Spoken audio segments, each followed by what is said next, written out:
আল্লাহর হাবিব সাল্লাল্লাহু আলাইহি ওয়াসাল্লাম বলেছেন, মসজিদের আরেকটা আদব হলো মসজিদকে অতিমাত্রায় ডিজাইন না করা।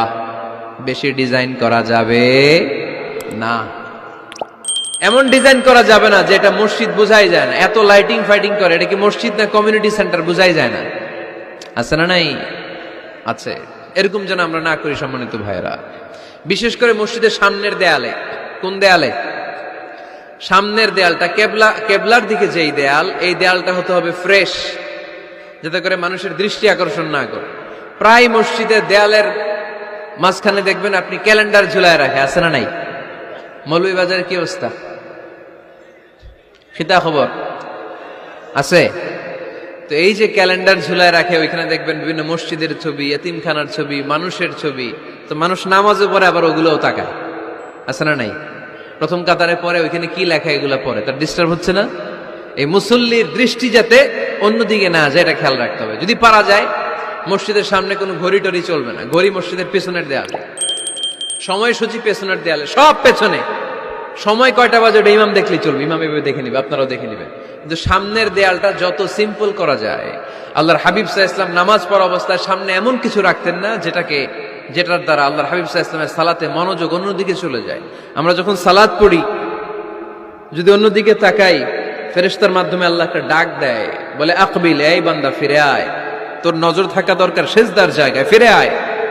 আপনি আবার যখন অন্যদিকে তাকান, আল্লাহ বলে ফিরে আয়, সিজদার দিকে তাকা।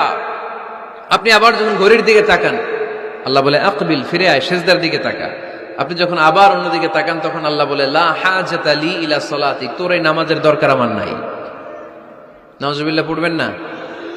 তোর এই নামাজের দরকার আমার নাই। অজু করে কষ্ট করে যাকে খুশি করার জন্য আপনি সালাতে দাঁড়ালেন, উনি যদি বলে এই নামাজের দরকার নাই, তা কার জন্য নামাজ পড়লেন আপনি? কথা কি বুঝতে পেরেছেন? এই জন্য এলাকার গণ্যমান্য ব্যক্তিবর্গ আছে, আমাদের চেয়ারম্যান সাহেব আছে, আরো অন্যান্য বিজনেস ম্যাগনেটরা আছে। আপনারা মসজিদ যখন নির্মাণ করবেন, সামনের দেয়ালটা যত সাদামাটা হতে পারে ততই ভালো। এমনকি জায়নামাজের মধ্যে এখন কাবা ঘরের ছবি আছে না নাই? আছে না? কি মুসলমান আমরা! নিজের কাবারে নিজে লাথি মারি নামাজের আগে, মনের অজান্তে নিজের কাবাকে নিজে লাথি মারছি। এরকম জায়নামাজ ব্যবহার করা নিষেধ। চিল্লায় বলেন ঠিক কিনা? সাদা ফ্রেশ জায়নামাজ বাজারজাত করেন। আপনাদের সিদ্ধান্তই ওনাদের ব্যবসা বয়কট হয়ে যাবে। আপনারা যদি এখন থেকে মসজিদের মিনারা আর কাবা ঘরের যে প্রতিকৃতি বা ছবি, এরকম ছবি সম্বলিত জায়নামাজ কিনা বন্ধ করে দেন, এদের মার্কেট থাকবে? কথা বলেন। কালকে থেকে আমরা জায়নামাজ কেনার সময় ফ্রেশ জায়নামাজ কিনবো। কোন মসজিদ, কোন মিনার, আমাদের কাবা ঘরের ছবি সম্বলিত কোন জায়নামাজ কিনা যাবে? আওয়াজ করে বলেন, যাবে? যাবে না। এগুলো হচ্ছে মসজিদের আদাব। এগুলো রক্ষা করে মসজিদে ঢোকার দরকার আছে না নাই?